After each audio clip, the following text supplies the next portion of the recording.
All right, now that we have all of our panels made, we're going to start tweaking and modifying these, but we'll do that as we go along. So right now, however, I want to go ahead and start thickening all the various panels. And we're going to start with, I'm just going to turn these guys off. We're going to start with this main shell. We want to thicken that and use that as our base.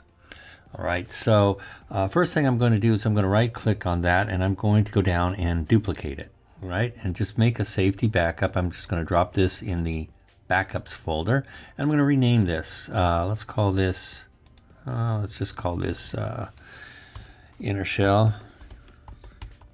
All right, there we go. All right, so that's the inner shell. That's the main part of the shoe that we're going to build everything on top of. And it's, you would consider this probably the innermost panel of the shoe. Now there are a couple of ways we can thicken this model. It's actually 3 ways, but the third one's a little complicated. But the easiest 2 ways that I know of here is to either use this thicken tool, which is in the polygon toolbox. I can click on that, click in the viewport to activate the tool, and we can thicken it inwards or outwards. In this case, we're going to thicken it inward.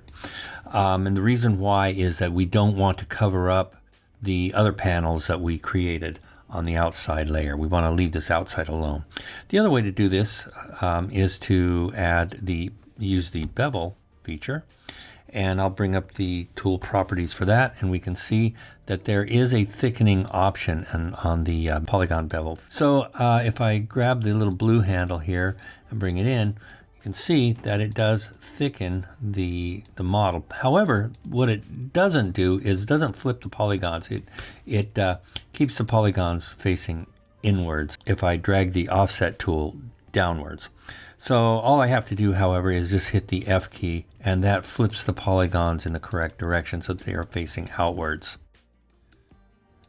All right, so either way should work fine.